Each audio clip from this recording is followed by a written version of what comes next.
नमस्कार जोहार साथियों, आप सभी का हमारे चैनल में दिल से स्वागत है। उम्मीद करता हूं कि आप सभी स्वस्थ और खुश होंगे।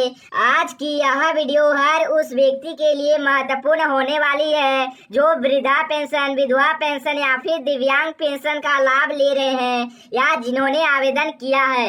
इसलिए मेरी आप सभी से विनती है कि इस वीडियो को शुरू से लेकर अंत तक जरूर देखें, क्योंकि बीच बीच में मैं ऐसी महत्वपूर्ण जानकारी बताऊंगा जो आपके लिए बहुत काम की साबित हो सकती है। आज हम विस्तार से जानेंगे 17 जुलाई शुक्रवार की सबसे बड़ी पेंशन अपडेट, किन लाभार्थियों के खाते में भुगतान की प्रक्रिया चल रही है और जिन लोगों का पैसा अभी तक नहीं आया है उन्हें क्या करना चाहिए, बैंक खाते में कौन कौन सी चीज जाँच करनी चाहिए, आधार लिंक और डीबीटी क्यों जरूरी है और बकाया पेंशन कब और किसे मिल सकता है, पेंशन स्टेटस मोबाइल से कैसे चेक करें, आवेदन रिजेक्ट होने के मुख्य कारण क्या है और अंत में आपको सभी महत्वपूर्ण सवालों का जवाब। तो दोस्तों, पेंशन योजना को लेकर सबसे पहले बड़ी खबर में क्या दिया हुआ है। पिछले कई दिनों से लगातार लाभार्थियों के मन में एक ही सवाल है कि आखिर पेंशन का पैसा कब आएगा। हर दिन हजारों लोगों के फोन और कमेंट आ रहे हैं कि सर हमारे खाते में अभी तक पेंशन का पैसा नहीं आया है, हमारे गांव में कुछ लोगों को मिल गया है लेकिन हमें नहीं मिला है, बैंक वाले कह रहे हैं कि अभी भुगतान नहीं आया है, क्या हमारा नाम सूची से हट गया है, क्या 2 महीने का पैसा एक ही साथ मिलेगा।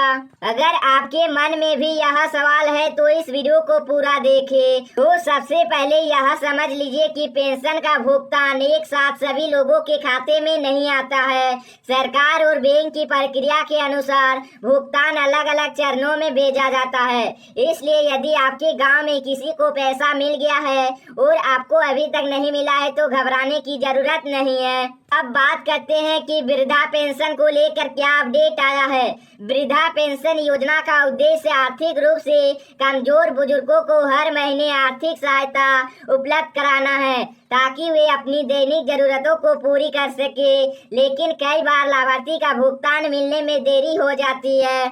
इसके पीछे कई कारण हो सकते हैं, जैसे कि बैंक खाता निष्क्रिय होना, आधार बैंक खाते से लिंक नहीं होना, डीबीटी बंद होना और ई-केवाईसी अधूरा होना, दस्तावेजों का सत्यापन लंबित होना। इसलिए सबसे पहले अपने बैंक जाकर इन सभी चीजों की जांच जरूर करा लें। अब बात करते हैं कि विधवा पेंशन योजना को लेकर पूरी जानकारी क्या है।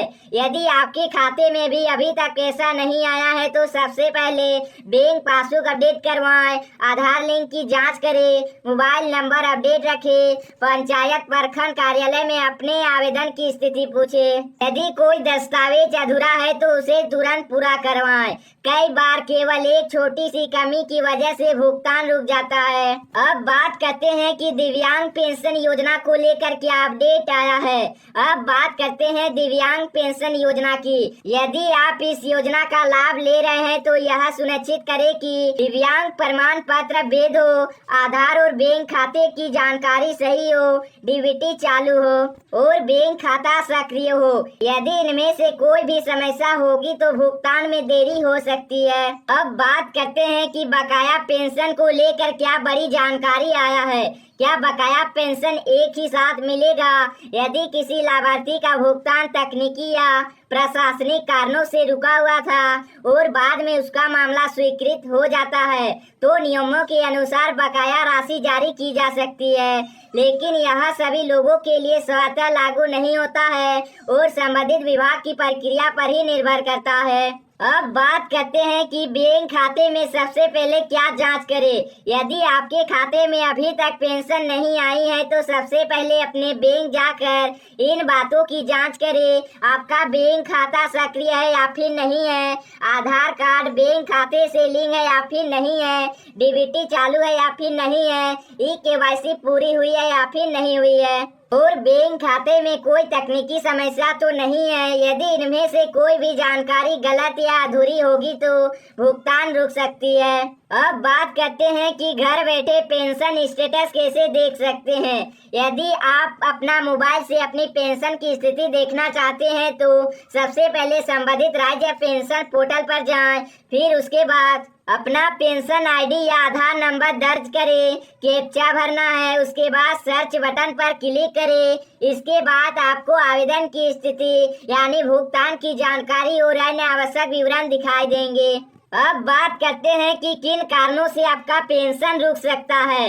दोस्तों, बहुत सारे लोगों की पेंशन केवल छोटी छोटी गलतियों की वजह से पेंशन रुक जाती है, जैसे कि आधार लिंक नहीं होना, बैंक खाता बंद होना, ई-केवाईसी अधूरा होना या फिर दस्तावेजों का सत्यापन लंबित होना, पात्रता संबंधी जानकारी अपडेट नहीं होना।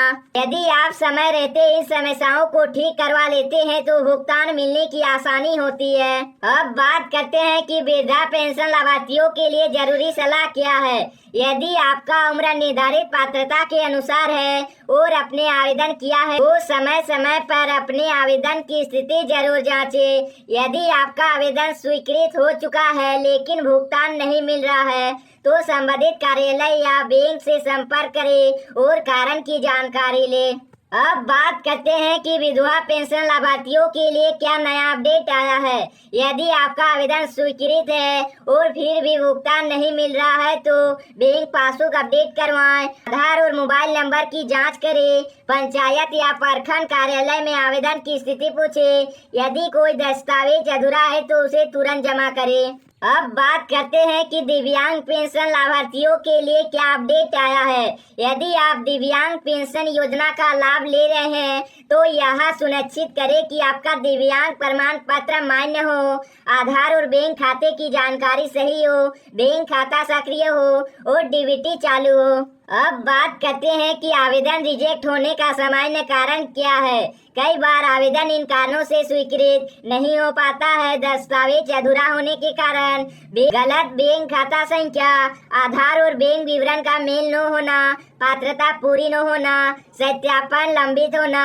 इन समस्याओं को समय रहते ही ठीक कराने से आगे की प्रक्रिया आसान हो सकती है।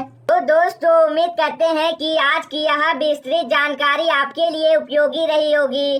वीडियो पसंद आया तो वीडियो को लाइक करें, कमेंट में अपना जिला, प्रखंड और बैंक का नाम लिखें ताकि हम आपकी समस्या के अनुसार अगली वीडियो बना सके। चैनल को सब्सक्राइब करके बेल आइकन दबाएं ताकि